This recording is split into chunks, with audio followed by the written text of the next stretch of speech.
Good morning friends, ಎಲ್ಲರೂ ಹೇಗಿದ್ದೀರಾ? ನಾವು ಇಲ್ಲಿ ಚೆನ್ನಾಗಿದ್ದೀವಿ. ಇವತ್ತು ಎಲ್ಲಿಗೋ ಹೋಗ್ಬೇಕಂತ ರೆಡಿ ಆದೆ.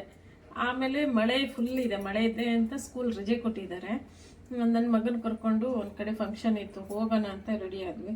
ಫುಲ್ ಮಳೆ. ಇವತ್ತು ಕಿಚನ್ ರೂಮ್ಗೆ ಹಾಲಿಡೇಸ್ ಹಾಕ್ಬಿಡೋಣ ಅಂತ ಹೇಳ್ಕೊಂಡೈತೆ. ಅದನ್ನು ನೋಡಿದ್ರೆ ಮಳೆ ಕಾಟ ಕೊಟ್ಬಿಟ್ಟು ಮತ್ತೆ ಬಾ ಡ್ಯೂಟಿಗೆ ಅಂತ ಹೇಳಿ ಅಡುಗೆ ಮನೆ ಮತ್ತೆ ಕರೆಸ್ತು. ಹಾಗೆ ಇವಾಗ ಪಲ್ಯ ಮಾಡ್ತಾ ಇದ್ದೆ, ಹಾಗೆ ನಿಮ್ಮ ಜೊತೆ ಶೇರ್ ಮಾಡ್ಕೊಳ್ಳೋಣ, ರೆಸಿಪಿ ಹಾಕ್ಬಿಡೋಣ ಅಂತ ಅಂದ್ಕೊಂಡೆ. ಇದು ಏನಂತ ಗೊತ್ತಿದ್ರೆ ಕಮೆಂಟ್ ಮಾಡಿ. ನಾವು ಇದಕ್ಕೆ ಚವಳಿ ಸೋಡ್ಗೆ ಅಂತ ಹೇಳ್ತೀವಿ. ಆಲ್ರೆಡಿ ಕಟ್ ಮಾಡಿ ಆಗಿದೆ, ಅದಕ್ಕೋಸ್ಕರ ಹಾಗೆ ನಿಮ್ಮ ಜೊತೆ ಶೇರ್ ಮಾಡಿಬಿಡೋಣ ಪಲ್ಯ ಮಾಡೋದು ಅಂತ ಅಂದ್ಕೊಂಡೆ. ನನ್ನ ಮಗನಿಗೆ ಹೋಗ್ಬೇಕಿತ್ತಂತೆ ಫಂಕ್ಷನಿಗೆ, ಲೀವ್ ಹಾಕಿದ್ದೀವಿ. ಇವತ್ತು ಸ್ಕೂಲ್ ರಜೆ ಕೊಟ್ಟಿದ್ದಾರೆ, ಹೋಗೋಣ ಮಮ್ಮಿ ಅಂತ ಹಠ ಮಾಡ್ತಾ ಇದ್ದ. ಅವರು ಡ್ಯೂಟಿಗೆ ಹೋಗಿದ್ದಾರೆ, ನಮ್ಮ ಮನೆಯವರು. ಅವರು ಇದ್ದರೆ ಕರ್ಕೊಂಡು ಹೋಗ್ಬಿಡ್ತಿದ್ರು, ಏನೂ ರಗಳೆ ಇರ್ತಾ ಇರಲಿಲ್ಲ. ಬಟ್ ಇವಾಗ ನಾವು ಬಸ್ಸಿಗೆ ಹೋಗಿ ಅಲ್ಲಿ ಇಳಿದು ಮತ್ತೆ ಆಟೋ ಹತ್ತಿ 1 ಅವರ್ ಆಗುತ್ತೆ ಹೋಗೋದು. ಮತ್ತು ರಗಳೆ ಅಲ್ವಾ, ಫುಲ್ ಮಳೆಯಲ್ಲಿ ನಂದ್ಕೊಬಿಟ್ರೆ ಎಕ್ಸಾಮ್ ಬೇರೆ ಬರ್ತಾ ಇದೆ ಅವನಿಗೆ. ಅದಕ್ಕೋಸ್ಕರ ಬೇಡ ಹೋಗೋದು ಅಂತ ಮತ್ತೆ ಕಾಲ್ ಮಾಡಿದ್ರು. ಹೋಗುವಾಗ ಹೋಗ್ರಿ ಅಂತ ಹೇಳೋಗಿದ್ರು. ಅಲ್ಲಿಗೆ ಹೋದ್ಮೇಲೆ ಬೇಡ, ಮಳೆ ಫುಲ್ ಇದೆ, ನೆಕ್ಸ್ಟ್ ಟೈಮ್ ನೋಡೋಣ ಅಂತ ಹೇಳಿದ್ರು. ಇವನು ರೆಡಿ ಆಗಿಬಿಟ್ಟಿದ್ದ, ಪ್ಯಾಂಟ್ ಶರ್ಟ್ ಎಲ್ಲ ಹಾಕೋಬಿಟ್ಟಿದ್ನಲ್ಲ, ಹಠ ಹೋಗೋಣ ಅಂತ ಹೇಳಿ ಎಲ್ಲ ಕಿತ್ತಾಡಿ ಹಠ ಮಾಡ್ದ. ಇವಾಗ ಸ್ವಲ್ಪ ಸೈಲೆಂಟ್ ಆಗಿದೆ, ನಾನು ಟಿ ವಿ ನೋಡ್ತಾ ಇದ್ದಾನೆ. ಹಾಗೆ ನಾನಿಲ್ಲಿ ಅಡುಗೆ ಮಾಡೋಣ. ತರಕಾರಿ ಅಲ್ವಾ, ಇವಾಗ ಇನ್ನೂ 1 ವಾರ ಇದೆ ತರಕಾರಿ, ಅದನ್ನೆಲ್ಲ ಮುಗಿಯೋ ತನಕ ಏನಾದರೂ ಮಾಡಲೇಬೇಕಲ್ಲ. ಅದಕ್ಕೆ ತರಕಾರಿ ಇದು ಪಲ್ಯ ಮಾಡ್ತಾ ಇದ್ದೆ. ಏನಂತಾರೆ ಇದು ಪಲ್ಯ? ಚವಳಿ ಸೋಡ್ಗೆ ಅಂತೀವಿ, ನೀವೇನಂತೀರ ಅಂತ ಕಮೆಂಟ್ ಮಾಡಿ. ಇದನ್ನು ಪಲ್ಯ ಮಾಡಿಬಿಟ್ಟು ರೈಸ್ ಸಾಂಬಾರು ಮಾಡ್ತೀನಿ. ಹಾಗೆ ಮಿಕ್ಕಿದ್ರೆ ನೈಟು ಚಪಾತಿಗೆ ಆಗಿಬಿಡುತ್ತೆ, ಅದಕ್ಕೆ ಅಷ್ಟು ಕಟ್ ಮಾಡಿದ್ದೀನಿ. ಹೇಗೆ ಮಾಡೋಣ ಅಂತ ನೋಡೋಣ ಬನ್ನಿ. ಯಾರೇನು ನನ್ನ ಈ ಚಾನಲ್ಗೆ ಫಸ್ಟ್ ಟೈಮ್ ವಿಸಿಟ್ ಮಾಡಿ ನೋಡ್ತಾ ಇದ್ದೀರೋ ಪ್ಲೀಸ್ ಒಂದು ಲೈಕ್ ಹಾಗೆ ಸಬ್ಸ್ಕ್ರೈಬರ್ ಮಾಡ್ಕೊಬಿಡಿ. ಹೊಸದಾಗಿ ನೋಡ್ತಾ ಇದ್ದವರು, ಈ ವಿಡಿಯೋವನ್ನು ಮಾಡ್ಕೊಂಡು ನೋಡ್ತಾ ಇದ್ದವರು ಪ್ಲೀಸ್ ಲೈಕ್ ಕೊಡಿ. ಹಾಗೆ ಹೇಗಿತ್ತು ಅನ್ನೋದನ್ನು ಕಮೆಂಟಲ್ಲಿ ತಿಳಿಸಿ. ಬನ್ನಿ ಹೇಗೆ ಮಾಡೋಣ ಅಂತ ತೋರಿಸ್ತೀನಿ.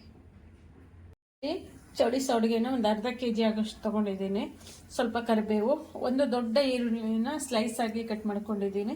5ರಿಂದ 6 ಹಸಿಮೆಣಸು ತೊಗೊಂಡಿದ್ದೀನಿ. ಇವಿಷ್ಟು ಸಾಕು. ಸಿಂಪಲ್ ಆಗಿ ಹೇಗೆ ಮಾಡೋದು ಅಂತ ಹೇಳ್ತೀನಿ, ತುಂಬ ಟೇಸ್ಟಿಯಾಗಿರುತ್ತೆ. ಒಂದು ತವ ಇಟ್ಕೊಂಡಿದ್ದೀನಿ, ಅದಕ್ಕೆ 1-2-3 ಸ್ಪೂನ್ ಆಯಿಲ್,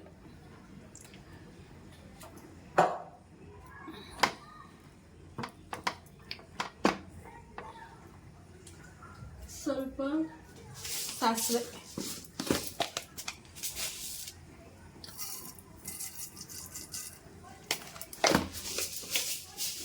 ಹಾಕಿದ್ದೀನಿ. ಹಾಗೆ ಮೆಣಸಿನ್ಕಾಯಿ ಮತ್ತು ಕರಿಬೇವು ಇಷ್ಟನ್ನು ಹಾಕಿದ್ದೀನಿ.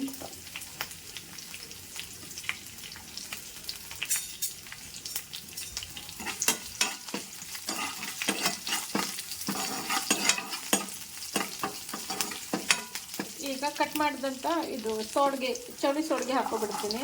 ಯಾಕಂದರೆ ಇದು ಈರುಳ್ಳಿ ಹಾಕೋಬಿಟ್ರೆ ಸೀದೋಗ್ಬಿಡುತ್ತೆ, ಜಾಸ್ತಿ ಹೊತ್ತು ಬೇಯಿಸ್ಬೇಕು. ಇದನ್ನು ಎಲ್ಲೇ ಪಲ್ಯ ಥರ ಆಗಲ್ಲ. ಒಬ್ಬೊಬ್ಬರು ನೀರಲ್ಲಿ ಹಾಕಿ ಬೇಯಿಸ್ಕೊಂಡು ನೀರು ಬಸಿದು ಒಗ್ಗರಣೆ ಹಾಕ್ತಾರೆ. ನಾನು ಡೈರೆಕ್ಟಾಗಿ ಆಯಿಲಿಗೆ ಹಾಕಿ ಮುಚ್ಚಿಬಿಡ್ತೀನಿ. ಅದು ಬೆವರೆಲ್ಲ ನೀರು ಬಿಟ್ಕೊಳತ್ತಲ್ಲ, ಅದು ಹಾಗೆ ಬೇಯುತ್ತೆ. ಬೇಯಿಸ್ಕೊಳ್ಳಲ್ಲ, ಸಪ್ರೇಟ್ ನೀರು ಹಾಕಿ ಎಲ್ಲ ಬೇಯಿಸಲ್ಲ, ನಾನು ಡೈರೆಕ್ಟ್ ಹಿಂಗೆ ಹಾಕ್ಬಿಡ್ತೀನಿ.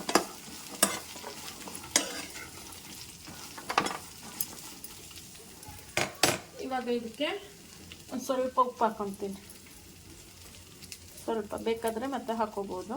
ಸ್ವಲ್ಪ ಉಪ್ಪು ಹಾಕಿ ಮುಚ್ಚಿಬಿಡ್ತೀನಿ. ಅದು ಅಲ್ಲೇ ಬೇಯುತ್ತೆ, ಮುಚ್ಚಿಟ್ಬಿಡ್ತೀನಿ ಸ್ವಲ್ಪ ಹೊತ್ತು. ಒಂದು 5 ನಿಮಿಷ ಅಲ್ಲೇ ಸಣ್ಣ ಉರಿಲಿ ಇಟ್ಬಿಟ್ರೆ ಅಲ್ಲೇ ಬೇಯುತ್ತೆ. ಮತ್ತು 5 ನಿಮಿಷ ಆದಮೇಲೆ ಹೇಗಾಗತ್ತೆ ಅಂತ ತೋರಿಸ್ತೀನಿ. ಇವಾಗ 5 ನಿಮಿಷ ಆಗಿದೆ. 5ರಿಂದ 6 ನಿಮಿಷ ಬೇಕಾಗತ್ತೆ, ಅಷ್ಟು ಬೇಗ ಬೇಯಲ್ಲ. ಅದು ರೆಡಿ ಆಗಿದೆ ನೋಡಿ, ಕಲರ್ ಚೇಂಜ್ ಆಗಿದೆ. ಇವಾಗ ನಾವು ಕಟ್ ಮಾಡಿದ್ರಂತ ಈರುಳ್ಳಿ ಹಾಕಬೇಕು. ಈರುಳ್ಳಿ ಇದರೊಳಗೆ ತುಂಬ ಬೇಯಬಾರ್ದು, ಕಚ್ಚ ಅನ್ಬೇಕು, ಹಾಫ್ ಬಾಯ್ಲ್ ಆಗಬೇಕು. ಆವಾಗ ತಿನ್ನೋಕ್ಕೆ ತುಂಬ ಚೆನ್ನಾಗಿರುತ್ತೆ.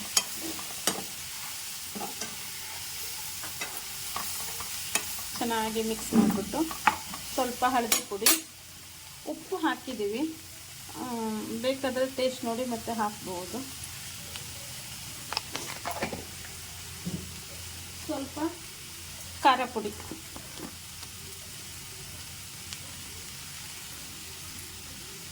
ಎಷ್ಟು ಬೇಕಷ್ಟು ಖಾರ ಪುಡಿ ಹಾಕೋಬಿಡಿ.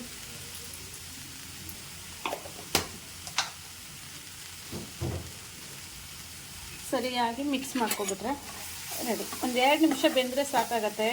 ಯಾಕಂದರೆ ಚೌಳಿ ಸೋಡಿಗೆ ಬೆಂತು ಅಂದರೆ ಪಲ್ಯ ಆದಂಗೆ. ಈರುಳ್ಳಿನ ಜಾಸ್ತಿ ಬೇಯಿಸಬಾರ್ದು ಇದರಲ್ಲಿ, ಮೇನಾಗಿ ಹಾಗೇ ಇರಬೇಕು, ಕಚ್ಚ ಕಚ್ಚ ಅನ್ನೋ ಥರ ಇರಬೇಕು. ಸೇಮ್ ಬೆಂಡೆಕಾಯಿ ಪಲ್ಯನೂ ಇದೇ ಥರ ಮಾಡೋದು ನಾವು, ತುಂಬ ಚೆನ್ನಾಗಿರುತ್ತೆ. ಅದನ್ನು ಬೆಂಡೆಕಾಯಿ ರೆಸಿಪಿನೂ ಹಾಕಿದ್ದೀನಿ ಓಲ್ಡ್ ವಿಡಿಯೋದಲ್ಲಿ, ಚೆಕ್ ಮಾಡಿ. ತುಂಬ ಚೆನ್ನಾಗಿರುತ್ತೆ ಈ ಥರ ಮಾಡಿದ್ರೆ. ಖಾರವಾಗಿ ದಾಲ್ ಮೊಸರಿಗೆ ಊಟಕ್ಕೆಲ್ಲ ತುಂಬ ಸೂಟ್ ಆಗುತ್ತೆ.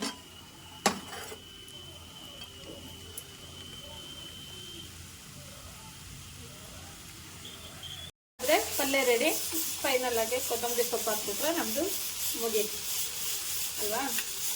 ತುಂಬ ಚೆನ್ನಾಗಿರುತ್ತೆ ಪಲ್ಯ. ಮಾತ್ರ ಒಮ್ಮೆ ಟ್ರೈ ಮಾಡಿ ಹೇಗಿತ್ತು ಅಂತ ಹೇಳಿ ನನಗೆ.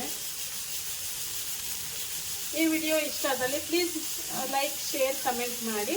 ನೆಕ್ಸ್ಟು ಮುಂದಿನ ವಿಡಿಯೋದಲ್ಲಿ ಮತ್ತೆ ಸಿಗ್ತೀನಿ. ಅಲ್ಲಿವರೆಗೂ ಬಾಯ್ ಬಾಯ್.